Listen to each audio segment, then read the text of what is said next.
Well, howdy partners. A few months back, I came across a really bizarre thing. I saw it and I thought I would share it with you.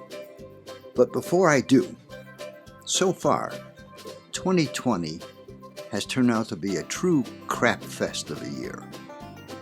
I mean, with the pandemics, the horrific fires, and the horrific politics, any of which would have been terrible enough to have to deal with. 2020 is just turning out to be a horrific year.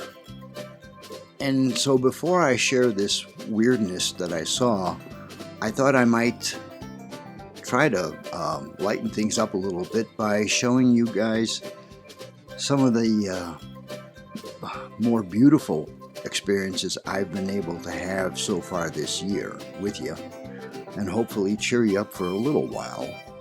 So here, have a look. Oh yeah, and one of the coolest experiences I've had since moving up here is now my commute involves driving along with buffalo herds instead of following a bunch of horses' asses on the 405. So that's been a whole lot more fun. Anyway, here we go.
hope you found something in there to make you feel better for a few moments. And now,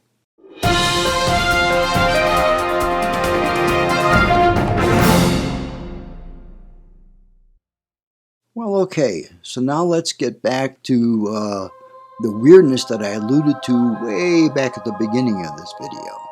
And it has to do with this little valley on the right side of the screen.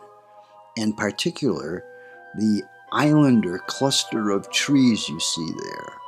Frequent visitors like myself will stop here around sunset and look for black bear, because a lot of black bears like to hang out in this little valley. You can only assume there's a lot of goodies along the creek to eat. Here's a view from the road, and it has to do with the upper left of this cluster of trees. Earlier this summer, I spotted a mother and 2 cubs there. And watch how Mom gets goosed by one of her cubs as she goes under the fence. Whoop! Okay. Anyway, I have to apologize for the quality of this video, because this is a handheld extreme telephoto shot at 19 times magnification. So I apologize, but I'm not sorry, because I got the shot. Anyway, so the area I'm talking about is right here. It's right along this area, and one day while I was viewing at sunset, I saw what looked like a rising column of smoke, which freaked me out. So I grabbed the binoculars and started looking, and I realized that it wasn't smoke. What it was this. And it's a rising column of flying insects, tens of thousands of them. And the sun is just above the top of the screen here, so watch how they actually cause this sunlight to flicker. There's that many of them. And I had no idea what this was or why. It almost reminded me of the murmurations of starlings, where they all fly in synchronized flight. And that's what made me thought maybe these flying thingies are doing the same sort of thing, where they're just, it's a shared social experience, or maybe for breeding purposes, where they get together and just fly around and search for a mate. But I'm not a fly fisherman, so I really don't know a lot about these flying things. I do know that over creeks, rivers, and streams, I've noticed mayflies do the same thing in smaller numbers. So if anybody has some thoughts or facts that they can share with me, I'd love to hear it. But I did find it fascinating. I hung out for about 40 minutes watching this. But it's weird. Fascinating and weird. And that's it. I thought I would share it with you. I'd love to hear what you guys think. It's fascinating to me. So anyway, thank you very much for watching so far. I hope you enjoyed something that you saw here. Hopefully, I'll have more to share by the end of the year, and hopefully it gets better. So thanks for viewing. Adios, folks.